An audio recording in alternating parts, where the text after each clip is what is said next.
We've come to chapter 6, where we're going to return and talk more about Rn.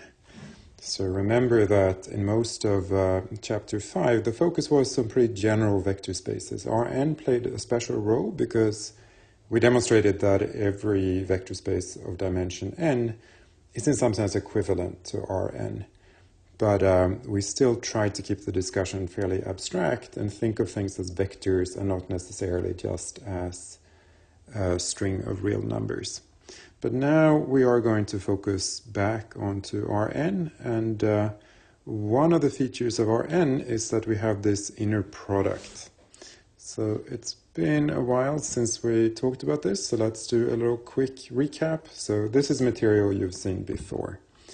But the inner product of two vectors, so if we take vectors x and y, then we define the inner product, so x dot y here is the sum of all element y's products between x and y. So the notion here is that x is the vector x1, x2, up to xn, y is the vector y1, y2, up to yn, and then to form the inner product, you just multiply together all the pairs, x1 and y1, x2 and y2, all the way up to xn and yn, and you add them all together.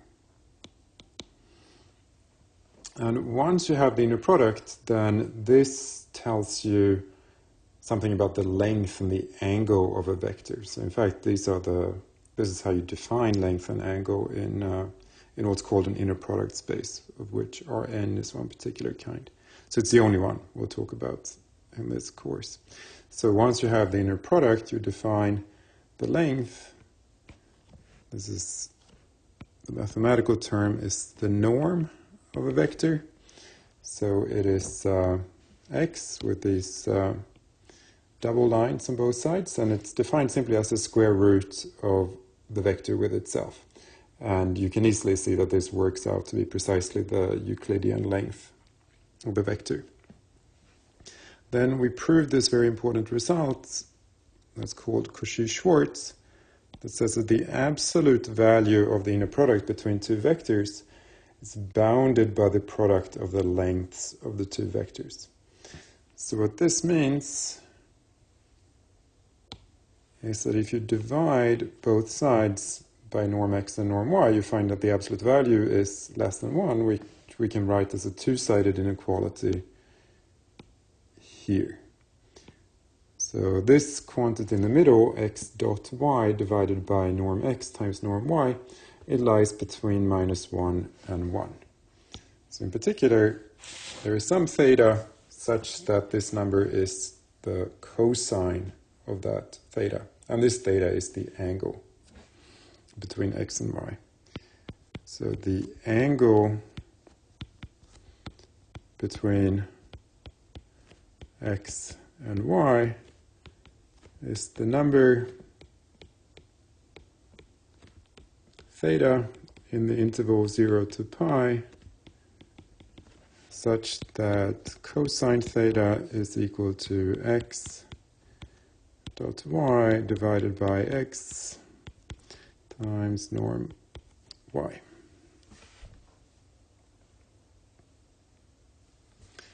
And a particular case of an angle, maybe we should let's draw a little figure. So if you have a vector x and another vector y,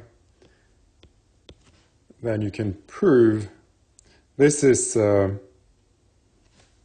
relationship I just wrote down. This guy, you can prove this from the cosine law of this triangle, because this length is y, this length is norm x, and this is norm x minus y. And then you expand that square and you find that the cosine law tells you precisely that the relationship over here on the left must hold. But if you're in dimension higher than 2 or 3, then you can view this as the definition of the angle between the two vectors. So there's an important special case.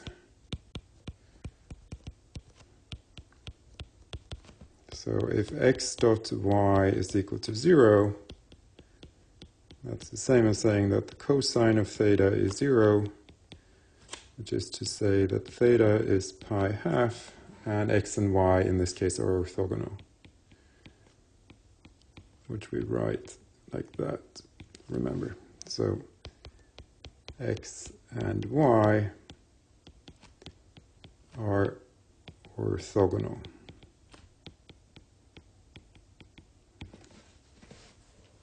And if two vectors are orthogonal, then we have this rule, which is really the Pythagorean theorem, that the norm of x plus y squared is the norm of x squared plus the norm of y squared. And you can extend this to a whole sequence of vectors. So if you have a sequence of vectors, I wanted to write, if you have a string of vectors xi that are all mutually orthogonal, then you can extend this law like so. Right. So this was just a quick recap of some properties about the inner product and angles between vectors in Rn. So now let us define what it means for a set of vectors to be orthogonal. So it's exactly what it sounds like. So let S be a set of vectors in Rn. Then we say that this set is orthogonal if any two of the vectors are orthogonal to each other. So I just noticed that I switched notation here halfway through. The vectors should be uj, not vj. So if it is the case that any two distinct vectors in this set are orthogonal, then we say that the set as a whole is orthogonal. And if the set is both orthogonal and all the vectors have unit length, then we say that it's orthonormal. So an orthonormal set turns out to have very nice properties. And orthogonal sets also have quite nice properties. And of course, if you have an orthogonal set, it's elementary to convert it to an orthonormal set by just dividing each vector by its length. Let's start by establishing a very simple result, which is that an orthogonal set of vectors is necessarily linearly independent. So the proof here is extraordinarily simple. So say you have an inner product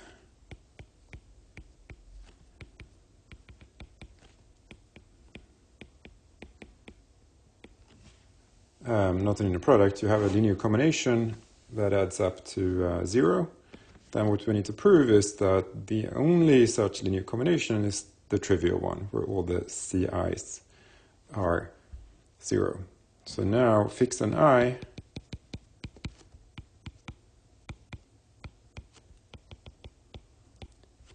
and then if you multiply this star by ui,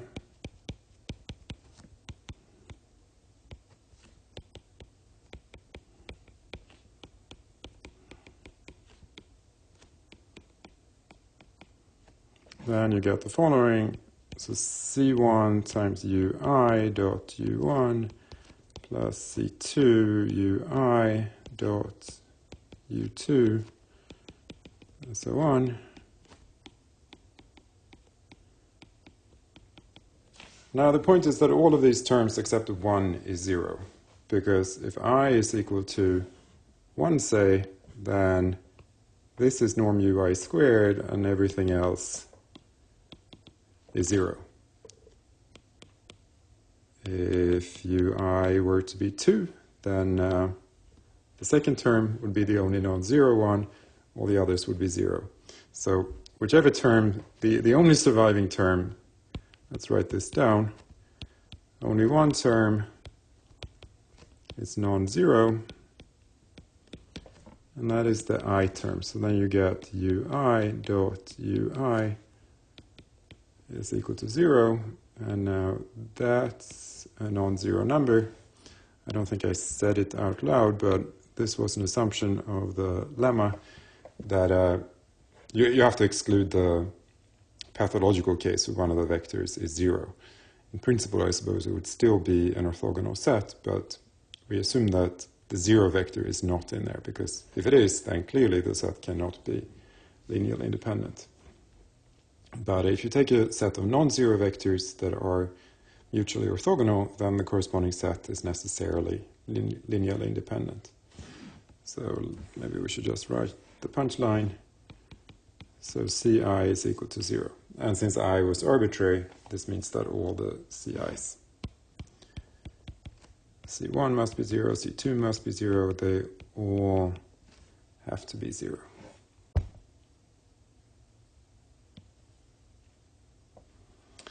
So if a set of orthogonal vectors is linearly independent, then if in Rn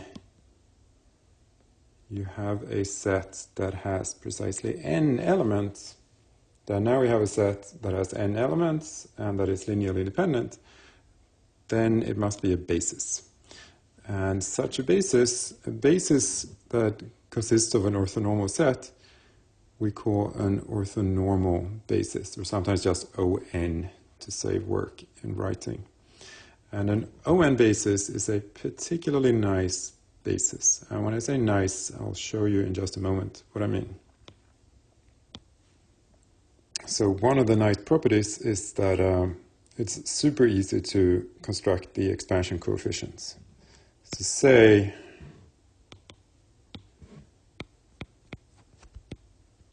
ui is an ON basis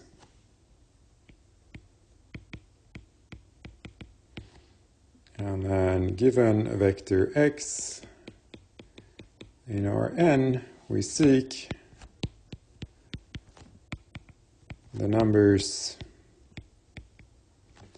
Ci such that x is equal to sum Ci ui. So, since it is a basis, it has an expansion like this, and it's unique. And this is very easy. It works exactly as the proof for linear independence. So fix a j, and then we take star and form the inner product between uj and x. Exactly the same thing happens. You get uj dot ui. And now these terms, these are 0 if I is not equal to j, and they are equal to 1 if I is equal to j. So the sum here works out to simply be Ci ui dot ui, which is just Ci, or j. I used I as the summation index, so these should all be j's.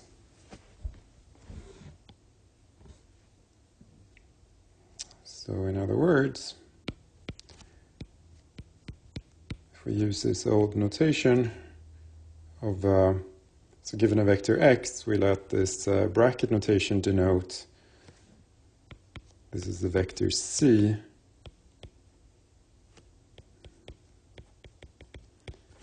of all the expansion coefficients, and these guys are now simply uj dot x. So that is the vector of expansion coefficients. Another property that's very nice about an orthonormal basis is that if we compute the length of x, and let's put a little square for convenience, then we can write this.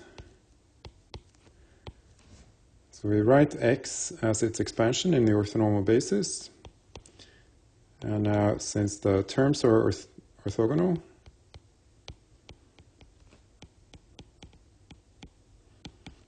I can use this generalization of the Pythagorean theorem to move the squares to the inside of the sum.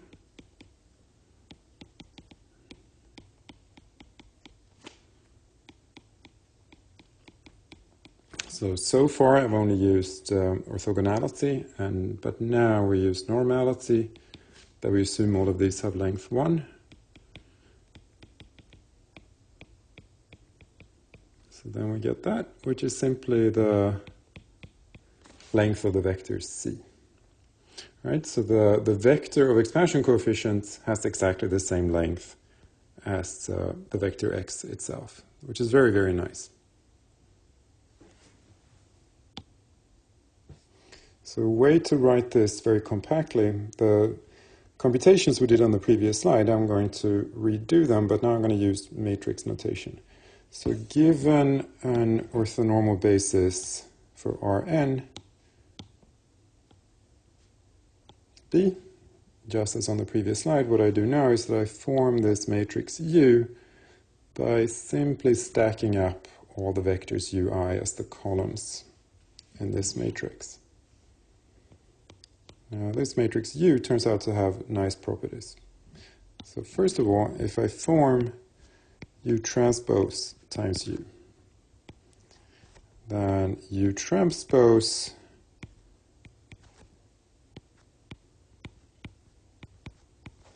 is the matrix whose rows are the UIs. And then U, as before, matrix U has the basis vectors as its columns. So then I get the matrix U1 transpose times U1, U2 transpose U2, U1 transpose U2, U2 transpose U2. And now observe that if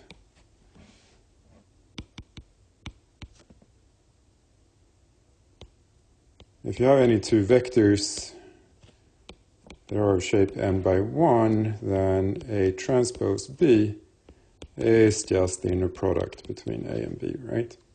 So what does that mean? So that means this guy is 1, this is 1, and all the off-diagonal entries are 0. So this works out to the identity matrix. So now, since we know that U transpose times U is the identity, well, this implies that U inverse is U transpose. And this implies that if I multiply U and U transpose in the other order, so U transpose, well, we just showed that U transpose is U inverse, so this is U inverse. So that's also equal to the identity matrix. And now, if you think about this, you realize that this is actually really neat, because now you showed that the rows of U also form an orthonormal set. So if that is not obvious, you want to sit down and think about this for a second. So U transpose U is equal to identity. This is simply saying that the rows of U form an orthonormal set.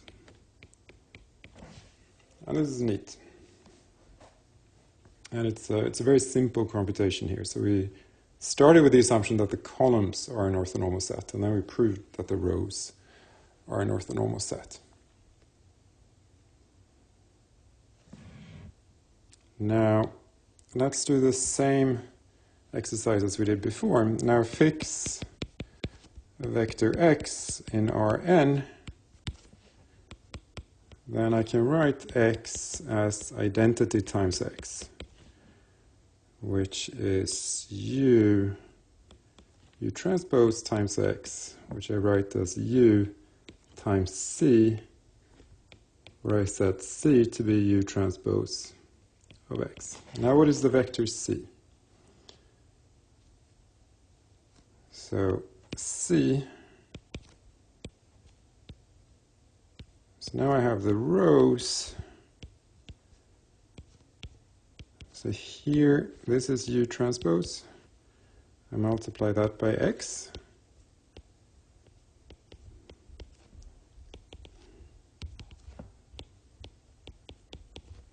And then I get, you see exactly the vector of inner products between the basis vectors and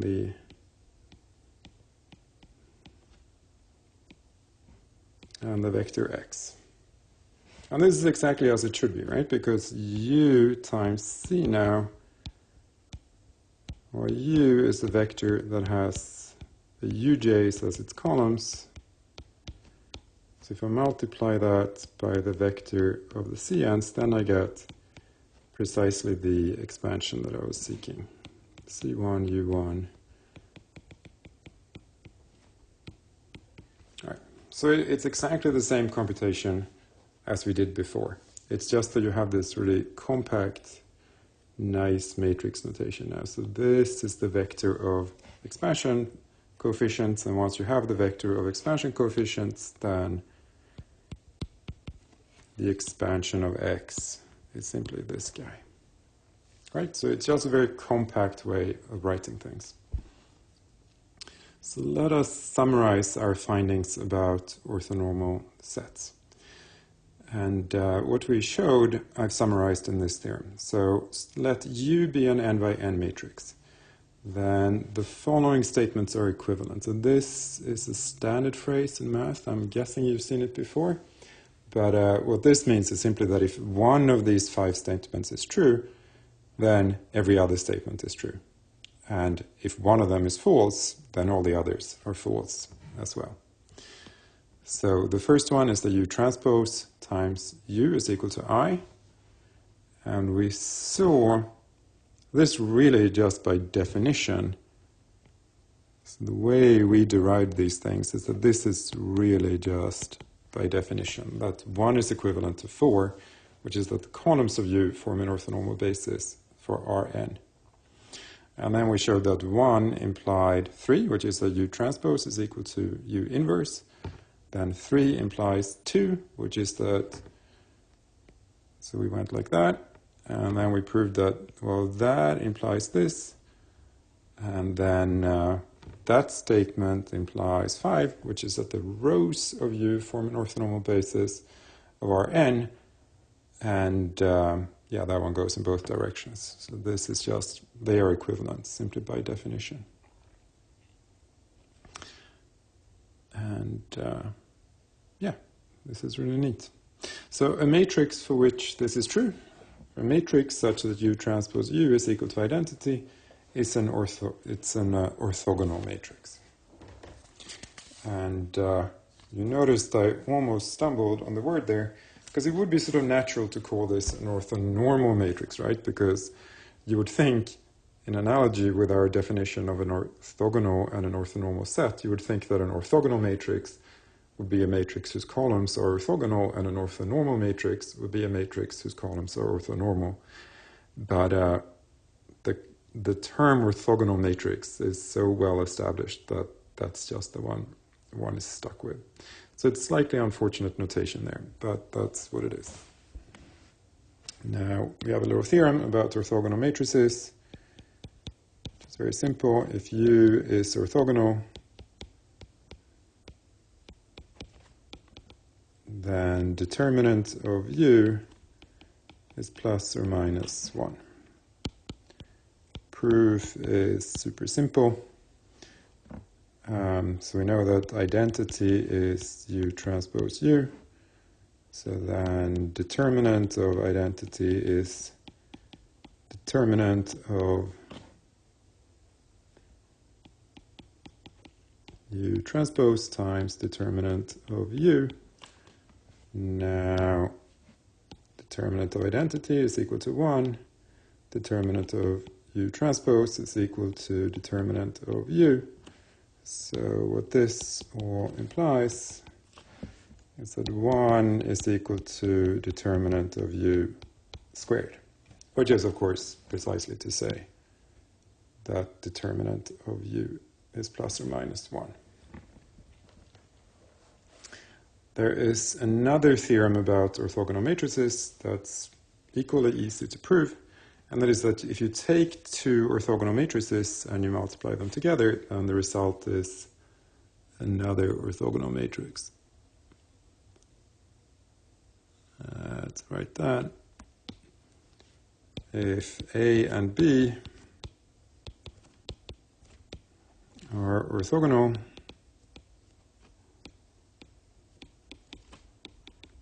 then AB is orthogonal. We'll prove this. So suppose A transpose A is identity and B transpose B is identity. Then what I want to show is that AB transpose times AB is identity. But now let's just use the rules. So the transpose of AB is B transpose times A transpose, and that should have been a B. Now that is equal to identity. So this is B transpose B, and that is equal to identity. So that's the entirety of the proof. We're done. Now the book talks about one more thing in chapter 6.1, and that's Gram-Schmidt. And Gram-Schmidt is an algorithm for converting any basis to an orthonormal basis. It's a very practical algorithm, but we're going to postpone the description of it until after we talk about orthogonal complements in section 6.2. So we'll do section 6.2 first, and then we'll return to Gram-Schmidt.